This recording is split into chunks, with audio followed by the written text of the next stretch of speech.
me no ka se kwa me bo makaba anim he owusu bempa Ewurade Yesu Kristo pese ofa me so owusu bempa bi ye ba ne eti ka se owusu bempa se me wo ha no mo akopem se beba na joten o ena me be proof ati owusu bempa se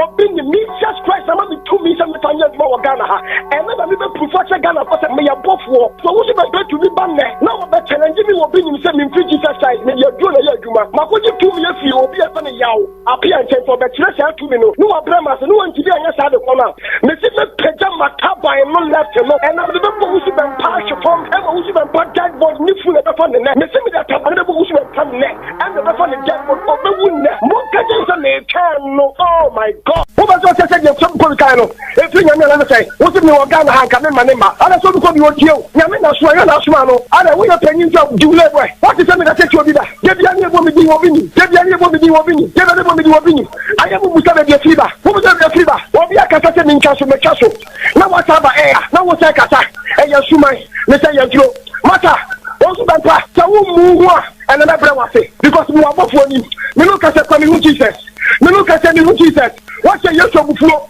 wo su bempa what say Yesu obufuo o su ai what say Yesu obufuo Jesus jira me nkai wo ma Yesu ani abre o su sia